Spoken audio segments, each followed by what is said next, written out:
Hi folks, Jack Spirko here with the next video in the Permaculture series installment. Today we're going to talk about zones, and I'm hoping that you come away with today not like all keyed up and ready to go out and design a bunch of zones, because we're going to go through different zone design schematics in different environments. So I'll talk about a zone 1 out on a 5-acre farm versus a zone 1 in a suburban backyard in future episodes. What I want to get across to you today, because I think there's a lot of confusion about zones in permaculture, is there's no hard, fast rules, how flexible they really are, but what they're actually designed to do.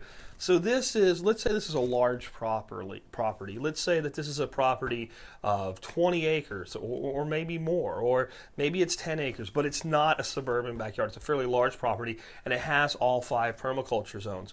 Usually when people explain zones, to make this the concept simple, they'll do it like this. They'll say like, well, there's a zone 1, a zone 2, a zone 3, and they draw this, circles going out to make it simple, but they never work out that way. So I actually don't like to explain things in a way where they actually never work out the way they're explained, because people see this circular or maybe squared, maybe a little bit more accurate, because most land is square as people see zones this way. But they also don't work out that way. Generally, these diagrams are designed to show you that as we go out in zones, each one, if we have a full 5-zone system, we have enough land to work with, is progressively larger. And there's reasons behind that we'll get into in future episodes. But this is one way that zones may not be so clearly defined outward based on what we wanted to do. So zone 1 is the stuff that we're going to touch every day. So our gardens that need to be irrigated and watched, most of the stuff in zone 1 is going to be your annuals and some perennials, specifically herbs are a lot of times perennials, some bushes and shrubs and things like that. But when I walk out of my door and I'm standing in front of my front door, I'm on my way to my car or my mailbox, I'm in zone 1. When I go out my back door and fill up the bird feeder that hangs over my back patio, I'm in zone 1. As soon as I step out of the house, I'm out of zone 0 is basically inside the house. In zone 1, we come kind of straight out into it. So the things that need our attention every day would want to go there. We move out into zone 2, and I just want to, real quick to make this very understandable for you.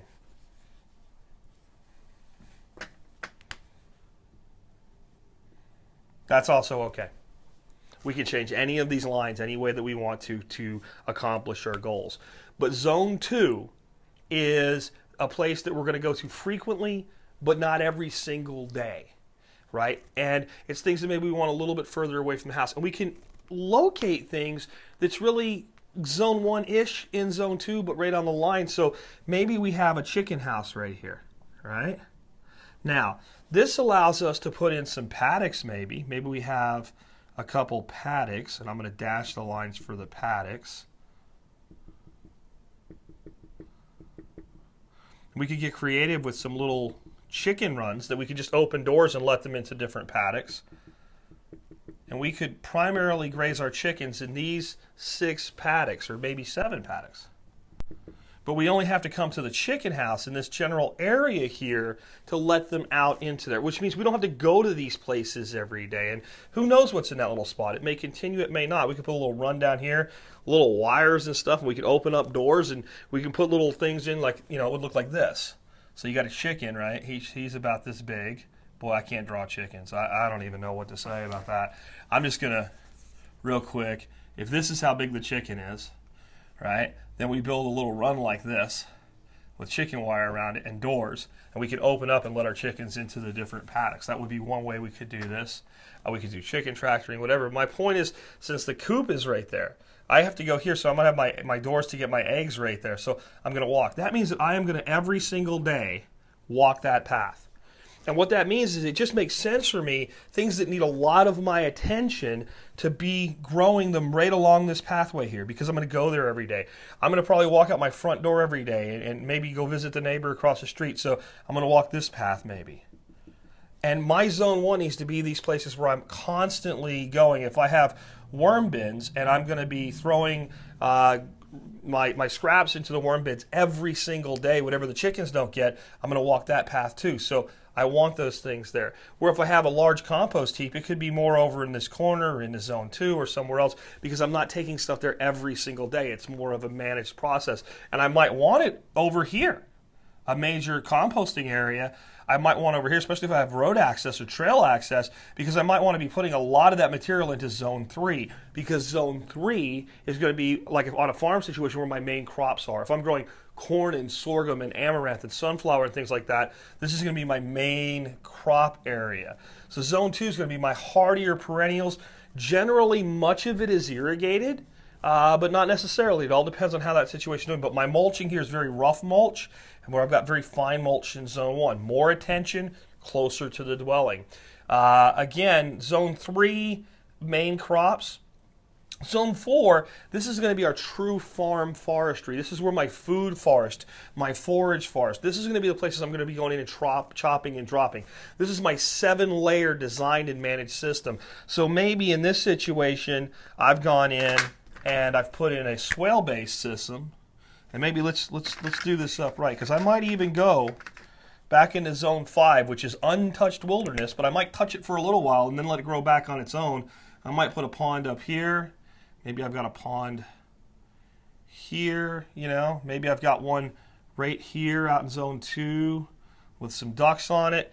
And then maybe I've gone in my zone 4 and I've put in swales, right? Just like we've talked about before. And that overflows out of that dam and down, and we do something with that water to get it down to the next dam, whatever it is. But we've got these swales in here. So this system's very, very stable by itself. Once we get it up and going, once we get it into that 7-layer forest system, we go here to harvest, right? We go here for recreation, just to view it and enjoy it. And we go here to do a little bit of maintenance just a few times a year. We go in when the rainfall exceeds evaporation. In the wet season, we go in here and we chop our trees and we drop them to the ground. But we're not walking here every single day unless we just like taking a walk. Just in our daily activities, we don't end up there. Zone 5, in this case, it's a huge zone 5. And that would be ideal. And it's wilderness. This is that we might go in and do something like put a dam in. But once that's done, we just let native population of wildlife and trees and forests grow. Now, we can go into this zone. It's like we never go here. We can sustainably hunt and gather here. But this is a managed forest, and this is an unmanaged forest, if that makes sense. So we can even gather some firewood and things like that here, but we're generally not timbering it out or something like that. We might have high quality timber trees in this food forest. We might have some trees that are designed to be coppiced and to produce firewood for us. We might have some trees that are designed to produce food. We might have some that do dual purpose. But we're not there every day. So this is all about, and again, let's look at what I did here. I brought this zone 5 piece all the way down the side of the property. Why? Because it shelters the property. Maybe I have winds, right? Prevailing winds that come in this way, right? So it helps create a wind block for all the rest of my property. But maybe I have a neighbor over here. He's got his own little house, and we'll make him red because he's a jerk, and he doesn't like to see all my stuff. So maybe I leave that border there because then there's nothing for him to complain about because he can't see it. Maybe I do something totally different, though. This is, again, where I want you to get the flexibility in mind. Maybe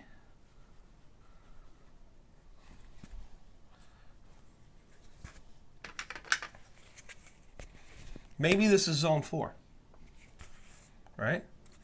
Maybe this is zone 4, and it just... right?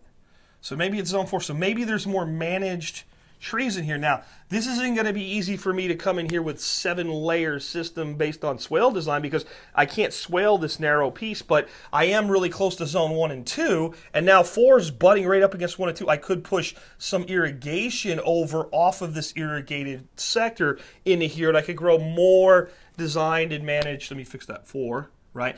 More designed and managed trees. And then it opens up other things. I could come in here. Let me use a different color again so that you can keep in mind that it's not just the zone line. But I could come in here and put in a couple really long chicken runs like this. I guess it would be better if the chicken house is down there. If they were lined up with the chicken house, I could even do them like this. All right. And I could range my chickens once in a while through my productive fruit forest. Likewise, I could say that this is actually going to all be zone 2. All right, so I got my chicken house here. But this is all zone 2, and I can manage it more like zone 2. I can do whatever I want, but I have to think about how often I travel to a place, because I've talked to people that say things like, well, what if I don't want a zone 3, or what if I don't want a zone 2? And it's a lot like the layer system. You have them whether you accept it or not. There's probably places even on a suburban quarter-acre lot that you only step onto, you know, when you cut the grass if you have a freaking lawn, or once in a blue moon if the kids throw the ball and it ends up back in the corner, somebody runs over there. So there's places that you have a lot of activity on, and there's places you have very little activity on, and all the zoning is thinking about the process of making sure that we think about our activity levels and put the elements of the design that require the activity level in a certain area. There's things that break this cycle, right? Because if we have a wood pile, and we have a wood pile because we have a little wood-burning fireplace or a rocket stove, so we got a little chimney coming up out of our house there, and we want to burn wood. And we're in a climate where we only burn wood 3 months out of the year, right? 3 months we burn wood. So 9 months out of the year, we don't go anywhere near the wood pile. But we sure don't want the wood pile back here or back here. That's a long way to go. So we might come in and we might bring and stack wood right next to the house. We might actually have a major wood pile with a woodshed back in the back of zone 2 out of the way. And we might have a staging area that we bring wood up, you know, a couple times a month during the season that we're actually using it. So we have to think, and we have to realize that if you came into the exact same property and zoned it out based on what your needs and desires are, you would come out with a completely different pattern than I would. And that things will change stuff like where's my eraser real quick, just before we finish up today. I'll tell you how certain things can change everything.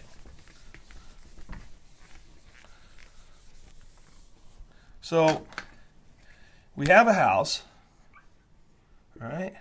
It's as good as I can do with a house, guys, right? Windows, door, we got our little house. Now, how big the zone is going to be if we have a piece of property that lays like this, right? As we're looking, then our zone 1 is probably going to be fairly large, right? Right, so you're kind of flipping it around, but in fact, that just looks dumb. Let's not do that. But, you know, if we clear our boundaries as a fence out here, our zone 1's probably going to be pretty big. What happens if our property does this? Right? Well, our zone 1's going to end here. We're not going to go down on this slope every day. In fact, this then might become zone 5. Here's zone 1. Here's zone 1. Right? This might be out this way is where zone 2 begins. And zone 2 and 5 may never come near each other. And 3 might be out here this way, right? And then 4 might be somewhere off in the distance this way. And 4 and 5 might just have like this little island out here. And we just say because of the slope there, we really don't want to jack around with this at all. This is too steep. And the forest that's there is too valuable. So these zones are very, very flexible. When I come back with the next video, what we'll do is I'll talk about how I would design a zone 1 in a suburban backyard and talk about just a little bit of difference there'll be if it's on, let's say, a 20-acre farm. It won't be that different, except what I need to get out of it might be a little bit different. And then we'll go on through some of the other zones and we'll continue on through the principles. And with that, this has been Jack Spirko with another permaculture design video.